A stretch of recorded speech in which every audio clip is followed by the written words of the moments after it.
بسم اللہ الرحمن الرحیم۔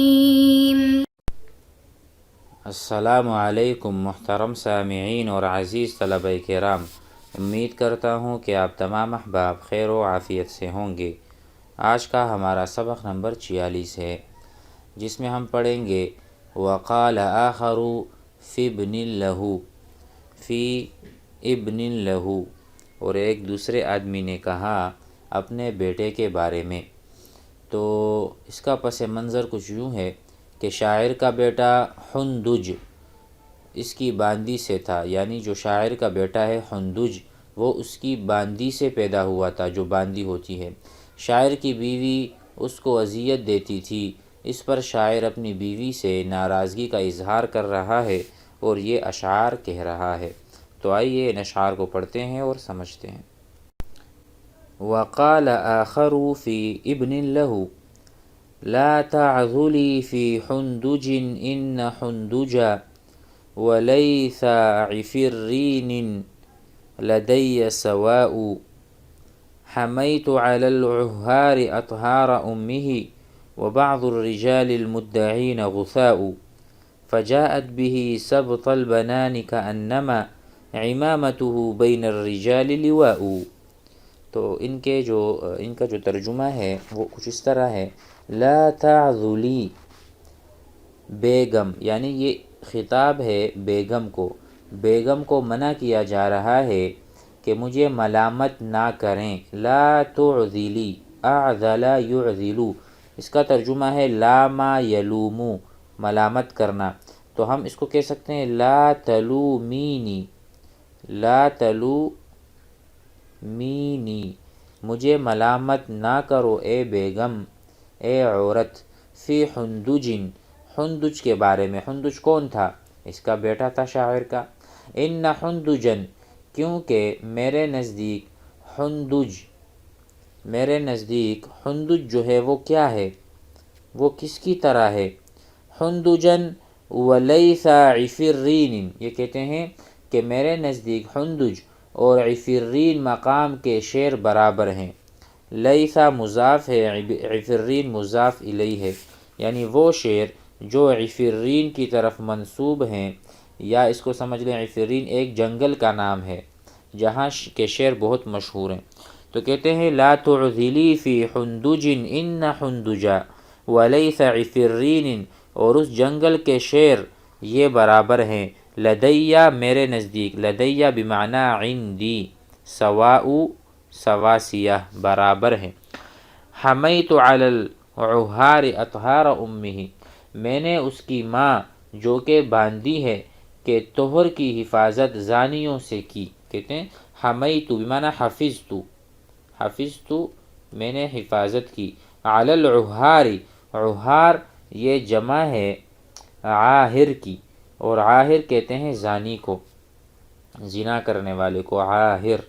تو کہتے ہیں میں نے حفاظت کی تھی ان کی جو ماں کا جو طہر ہے، کس کے ذریعے سے؟ زانیوں کے ذریعے سے میں نے ان کی ماں کی حفاظت کی تھی۔ وبعض الرجال المدعین غثاء، اور بعض لوگ جو دعویٰ کرتے ہیں ان کا قول پھس پھسا ہے۔ غثاء، غثاء ان کا غثاء السیلی، اس کا مطلب ہے جاگ سے ملا ہوا کوڑا کرکٹ، یعنی لغو اور فضول اور بے حقیقت ہونے سے کنایا ہے کہ بعض لوگ جو دعویٰ کر رہے ہیں کہ حندج یہ ہے، حندج وہ ہے، نہیں، حندج جس کو ایک باندی نے جنا ہے، لیکن اس باندی کی جو طہارت ہے وہ اس کی ہم نے حفاظت کی ہے، وہ کبھی بھی کسی کے قریب نہیں گئی۔ تو یہ بتانا چاہ رہے ہیں کہ وہ پاک دامن تھی اگرچہ وہ باندی تھی۔ بات سمجھ میں آ گئی؟ وبعض الرجال المدعین، جو دعویٰ کرتے ہیں غثاء، کوڑا کرکٹ اس کی جو ہے نا مثال ہے، وہ اپنے آپ یعنی اس کی باتیں کوئی مقبول اور وہ نہیں ہیں۔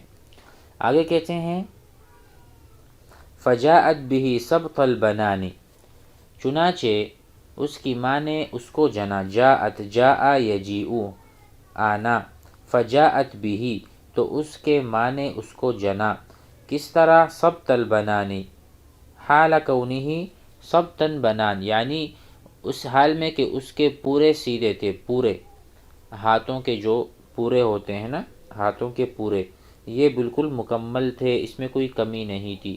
اس سے یہ بھی مراد لے سکتے ہیں کہ یعنی وہ سخی تھا۔ فجاءت بھی، ماں نے جب اس کو جنا، حندج کو، اس حال میں کہ وہ سبط البنان تھا، یعنی اس کے ہاتھ کھلے ہوئے تھے، وہ آیا ہی سخی بن کر آیا۔ کأنما، گویا کہ عمامتہ بین الرجال لواء، اس حال میں کہ اس کا عمامہ لوگوں کے درمیان جھنڈا ہے، اس کا عمامہ بین الرجالی لوگوں کے درمیان، لواء علم، علم کہتے ہیں جھنڈے کو، لواء بھی کہتے ہیں۔ تو جب وہ لوگوں کے درمیان کھڑا ہو جاتا ہے، بلند قامت ہونے کی وجہ سے ایسا لگتا ہے کہ وہ ایک جھنڈا ہے، یعنی اس کی لمبائی اور اس کی قوت، شجاعت، دلیری، یہ ساری چیزیں اس میں مذکور ہیں جو کہ مخفی ہیں۔ تو فجاءت بھی سبط البنان، وہ سخی بھی ہیں اور وہ قد کے بھی بہت لمبے ہیں۔ اس کے علاوہ آگے بھی مزید پڑھ لیتے ہیں۔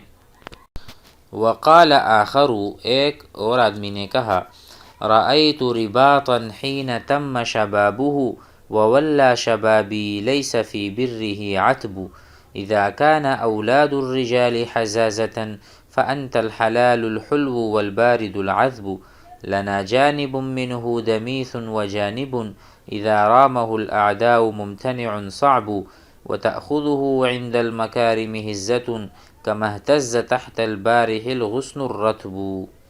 اس کا ترجمہ کرتے ہیں، رأیت، میں نے دیکھا، رباطن، یہ نام ہے شاعر کے بیٹے کا، رأیت رباطن، میں نے اپنا بیٹا رباط دیکھا، حین تم شبابہ، جب اس کی جوانی مکمل ہوئی، تم مکمل ہوئی، وولا شبابی، اور میری جوانی ختم ہو گئی، ولا بمعنی ادبارا، فولا مدبرن، دم دبا کے بھاگا، فولا شبابی، ولا ذہبا، انقضا، انتہا، ختم ہو گئی میری جوانی، لیس فی برہ عتب، اور اس کی فرما برداری میں ناراضگی کی کوئی بات نہیں، لیس فی برہ، بر کہتے ہیں ماں باپ کے ساتھ اچھا سلوک کرنا، عتب عتاب، عتاب بمعنی ملامت، وہی العتاب الملامت سوا، لام یلوم وعاتب یعاتب، ٹھیک ہے۔ وبعدہ اذا کان اولاد الرجال حزازۃ، حزازہ کے معنی پہلے سمجھ لیں، درد دل، کہتے ہیں جب کہ لوگوں کی اولاد ان کے لیے درد دل ہے، اذا کان، جب کہ، اولاد الرجال، لوگوں کی اولاد ان کے لیے درد دل ہے، فأنت الحلال الحلو والبارد العذب، اور تو میرے واسطے، کون مراد ہے؟ رباط مراد ہے، فأنت الحلال، تو آپ کیا ہیں میرے لیے، میرے واسطے حلال میٹھا، الحلال الحلو، ایسا حلال جو کہ میٹھا ہے، والبارد العذب، اور ٹھنڈا ہے، میٹھا ہے، ٹھیک ہے۔ بارد کہتے ہیں ٹھنڈے کو، اور عذب کہتے ہیں کس کو؟ میٹھے کو۔ تو کہتے ہیں کہ آپ میرے واسطے حلال، میٹھا، ٹھنڈا، شیرین ہیں، شیریں ہیں۔ تیسرے شعر میں بتا رہے ہیں، لنا جانب منہ، اس رباط کا ایک طرف، کون سا طرف؟ جو کہ لین ہے، لطیف ہے اور نرم ہے، وہ ہمارے لیے ہے، یعنی اس کی جو نرم جانب ہے وہ ہماری ہے۔ لنا جانب منہ دمیث، دمیث بمعنی سہل، نرم، ملائم، وہ جانب، یعنی ان کی سخاوت، ان کا مسکرانا، ان کا اچھا برتاؤ کرنا، یہ والی سائیڈ ہماری ہے۔ لنا جانب منہ دمیث وجانب اذا رامہ الاعداء، اور ایک جانب وہ ہے جس میں شجاعت، دلیری اور غصہ اور سختی اور شدت ہے۔ رامہ، رامہ بمعنی قصدہ، رامہ بمعنی ارادہ، جب دشمن اس کا ارادہ کرتے ہیں تو دوسری جو جانب ہے، یعنی اس کی جو دوسری صورت ہے، پس پردہ، جو ہمارے سامنے نہیں آتی، دشمنوں کے سامنے آتی ہے، ممتنع صعب، جو کہ سخت ہے، ممتنع ہے، مشکل ہے، تو یہ ان کے لیے ہے۔ تو کہہ رہے دوسری جانب سخت اور شدید ہے، جب دشمن اس کا قصد کریں تو اس کے لیے یہ ممتنع صعب ہے، اور ہمارے لیے دمیث ہے، جیسے صحابہ کے بارے میں آیا، اشداء علی الکفار رحماء بینہم، کہ وہ کفار پر بہت شدید اور سخت ہیں اور آپس میں بھائی بھائی ہیں اور رحم کرنے والے ہیں۔ آخری شے وَتَأْخُذُهُ عِنْدَ الْمَكَارِمِ حِزَّةٌ، اچھے کاموں کے وقت خوشی و شادمانی اس کو آ لیتی ہے، یعنی جس کی وجہ سے وہ جھومتا ہے۔ وَتَأْخُذُهُ، اور اس کو لیتا ہے حَزَّةٌ حرکت النشاط، یعنی وہ جب کوئی خیر کے کام کرتا ہے تو اس میں ایک حرکت سی آتی ہے، نشاط اور چستگی، چست ہو جاتا ہے۔ عند المکارم عند الاخلاق الجیدہ، اور اچھے کاموں کے وقت اس میں ایک چستی آ جاتی ہے، گویا کہ وہ اچھے کام کی طرف اس کی رغبت ہے، میلان ہے۔ وَتَأْخُذُهُ حَزَّةٌ یا حِزَّةٌ، یعنی حرکت النشاط اسے اچک لیتی ہے۔ اخذ یأخذ لینا، لے لینا، تو نشاط جو ہے وہ اس کو اچک لیتی ہے عند المکارم اچھے کاموں کے وقت۔ کما اہتز تحت البارح الغصن الرطب، جیسا کہ حرکت کرتا ہے جس طرح گرم ہوا میں تر شاخ جھومتی ہے۔ کما اہتز تحت البارح، بارح کہتے ہیں گرم ہوا کو، البارح، ٹھیک ہے، تو جب گرم ہوا آتی ہے، الغصن الرطب، غصن کہتے ہیں شاخ کو، الرطب کہتے ہیں تازہ شاخ، تازہ، رطب کہتے ہیں تازہ کو، تو جب تازہ شاخ کے اوپر ہوا لگتی ہے، گرم ہوا، تو کس طرح وہ حرکت میں آ جاتی ہے، اسی طرح یہ بھی رباط بھی حرکت میں آتا ہے جب اس کے لیے اچھے کام اس کے سامنے ہوتے ہیں۔